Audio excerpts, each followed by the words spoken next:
অনেকে বলেন পুনর্জন্ম বলে কিছু নেই, মৃত্যুর পরে সব কিছু শেষ হয়ে যায়। তাহলে আত্মার কি হয়? পাপ করলে আত্মার নরক হয়, আর পাপ না করলে স্বর্গ হয়। শাস্ত্র কিন্তু এই নরক এবং স্বর্গ কোথায় আছে সেই ঠিকানা আমাদের দিতে পারেনি।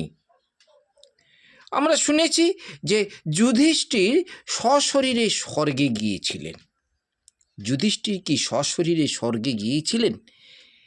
আপনারা যে ধারণাটা আজীবন পোষণ করে আসছেন, সেই ধারণাটা কি সত্যই ঠিক না মিথ্যা?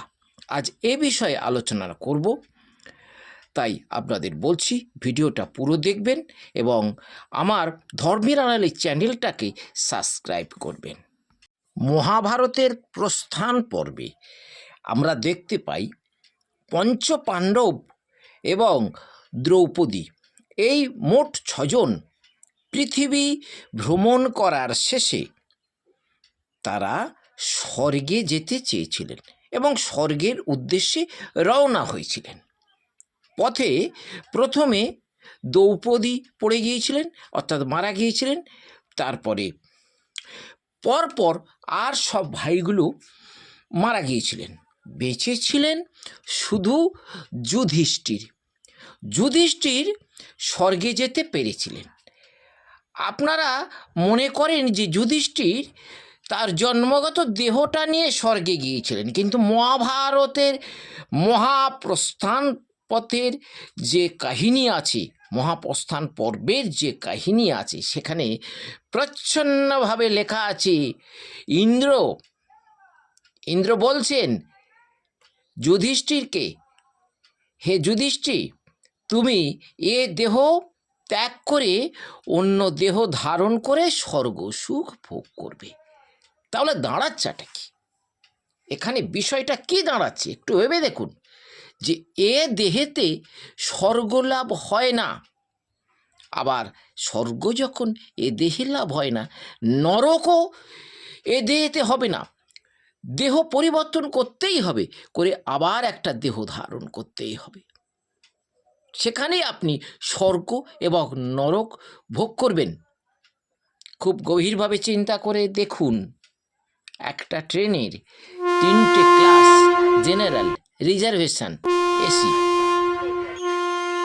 আপনি যেমনটা টিকিট কাটবেন ঠিক তেমনটাই আপনি ভ্রমণ করতে পারবেন। পরলোকে আপনি যেমন পুণ্য করেছেন ঠিক তেমনভাবে জন্মগ্রহণ করবেন।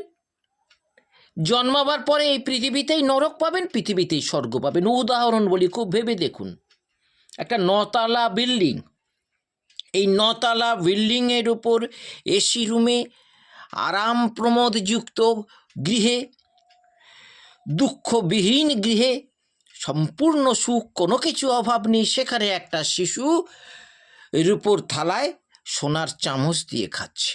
আর ঠিক তার নিচে দেখুন ঝুপড়ি বেঁধে যে আছে যে পরিবারটা, সেখানকার শিশুটা রোদে পুড়ে, শীতে কেঁপে, জলে ভিজে বড় হচ্ছে। তাহলে এই শিশুটা ওই 9তলায় জন্মালো না কেন? আর 9তলার শিশুটা এই ফুটপাতে জন্মালো না কেন? তার কর্মফল অনুযায়ী জন্মগ্রহণ করেছে এবং কর্মফল অনুযায়ী এই দেহ ধারণ করে সে নরক ভোগ করবে এবং স্বর্গ ভোগ করবে।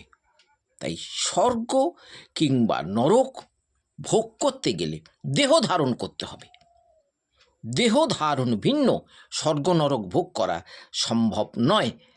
যুধিষ্ঠিরও স্বর্গের সীমান্তে গিয়ে সেখানে তাকে দেহত্যাগ করতে হয়েছে। দেহত্যাগ করা, ইন্দ্র বলছেন যে হে যুধিষ্ঠির, তুমি দেহত্যাগ করো, এই দেহটা পরিবর্তন করে তুমি নতুন দেহ। তার অর্থটা কি? এই যে আমাদের ভুল বোঝানো হয়, যুধিষ্ঠির সশরীরে স্বর্গে গিয়েছিলেন, স্বর্গ ভোগ করেছিলেন। মহাপ্রস্থানের যে পর্বটা আছে সেখানে প্রচ্ছন্নভাবে লেখা আছে, প্রকটভাবে নেই, হে যুধিষ্ঠির, তুমি এই দেহ ছেড়ে অন্য দেহ। তার মানে হচ্ছে মৃত্যু। যুধিষ্ঠিরও বিনা মৃত্যুতে স্বর্গে যেতে পারেননি।